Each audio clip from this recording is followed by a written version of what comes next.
क्या नीतीश कुमार को सर तन से जुदा करने की धमकी खुलेआम भरे मंच से मिल रही है? इस सवाल इस वक्त इस देश में पूछा जा रहा है। लेकिन साथ में ये भी है, नीतीश कुमार ने बेशर्मी की सारी हदों को लांघ दिया है। नीतीश कुमार की बिरादरी से आने वाले तमाम पत्रकार इस मुद्दे पर चुप हैं। उनके पास मिलियन सब्सक्राइबर तो हैं, लेकिन इस मुद्दे को नहीं उठा रहे हैं। नमस्कार, मैं नवीन कुमार निरंतर और आप देख रहे हैं balm safe news.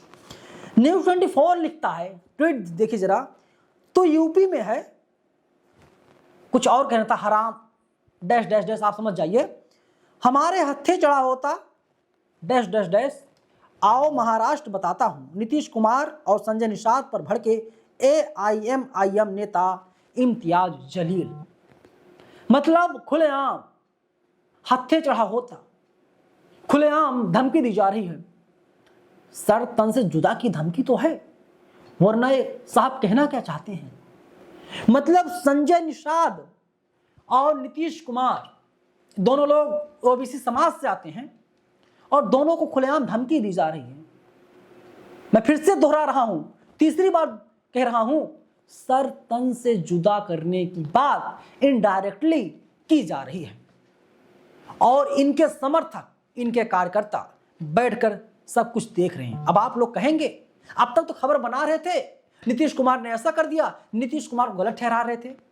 Nitish Kumar बिल्कुल इस मामले में गलत हैं। नीतीश कुमार के ऊपर मुकदमा होना चाहिए, और अगर आपको लगता है नीतीश कुमार के ऊपर मुकदमा नहीं होना चाहिए, तो मैं आपसे पूछ रहा हूं, अगर आपकी बहन बेटी के साथ कोई ऐसा मजाक करे, आपकी बहन बेटी का कोई दुपट्टा खींच ले, आपकी बहन बेटी का कोई नकाब खींच ले, तो क्या आप खामोश बैठेंगे? आप चुप बैठेंगे? अगर आप चुप बैठ सकते हैं तो बिल्कुल नीतीश कुमार के ऊपर मुकदमा नहीं होना चाहिए। अगर आपका खून खौल रहा है, अगर आपके अंदर थोड़ी सी भी इंसानियत बची हुई है, तो आप इस बात के पक्षधर होंगे, नीतीश कुमार के ऊपर मुकदमा तो हो ही जाना चाहिए, उसका अंजाम चाहे कुछ भी हो। एक और सच्चाई बता रहा हूं, जो लड़की है उसने बिहार को छोड़ दिया है। पहले क्या होता था? पहले जो गांव के मनचले होते थे, लड़कियों को जो परेशान करते थे, उनके डर से लड़कियां रास्ता बदल दिया करती थी। लेकिन जब मुखिया ऐसा घिनौना काम कर रहा है, लड़की का नकाब खींच रहा है, तो लड़की क्या कर रही है? राज्य ही बदल दे रही है, स्टेट ही बदल दे रही है। ये सच्चाई है, स्वीकार कीजिए इस बात को। लेकिन कार्रवाई के नाम पर कुछ भी नहीं, एक मुकदमा नहीं हो पाया। जो जा रहा मुकदमा करवाने के लिए, उसको नजरबंद कर लिया जा रहा है। ये भी सच्चाई है।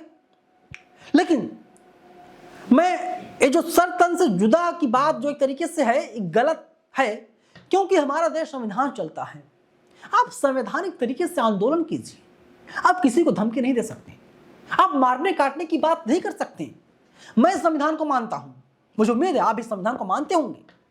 जब आप संविधान को मानते हैं तो इस वहां पर कहीं पर हिंसा की बात नहीं कही गई है। यहां तक कि आपने कोई अपराध किया है, अपराध छोटा हो या बड़ा हो, पुलिस आपको भी नहीं मार सकती। अदालत जो कहेगी, जो कानून कहेगा, जो संविधान कहेगा, उसी के हिसाब से कार्रवाई होगी। इसलिए ऐसे नारे लगाना या ऐसे जो है कि धमकी देना, ये बिल्कुल ठीक नहीं है। अब आप बताइए, नीतीश कुमार बिहार में है, आंदोलन करो उनके खिलाफ, आवाज उठाओ, विरोध जताओ। तमाम लोगों को मैंने देखा कि उन लोगों ने फोटो ले लिया नीतीश कुमार का और उस पर चप्पलों की बारिश कर दी। हाँ, एक विरोध का तरीका हो सकता है, नीतीश कुमार के पोस्टर को चप्पलों से जड़ दो, एक तरीका हो सकता है, फिर भी ठीक जायज नहीं है। पुतला दहन कर दो, विरोध का तरीका है। लेकिन धमकाना किसी को बिल्कुल ठीक नहीं है। अगर आंख के बदले आंख लिया जाएगा तो पूरी दुनिया अंधी हो जाएगी, कोई नहीं बचेगा। लेकिन खुलेआम धमकी दी जा रही है। ये भी है नया भारत। महाराष्ट्र में भी सरकार किसकी आप लोग बखूबी जानते हैं, भारतीय जनता पार्टी सरकार है। मुख्यमंत्री देवेंद्र फडणवीस साहब हैं। उनके राज में, भाजपा के राज में सर तन से जुदा की बात की जा रही है। इन्हें पता था अगर सर तन से जुदा बोलेंगे तो हंगामा मच जाएगा, इसलिए इन्होंने मतलब गालियों में स्वागत किया है नीतीश कुमार का, संजय निषाद का। फिलहाल आप क्या कहेंगे, बताइएगा जरूर। धन्यवाद।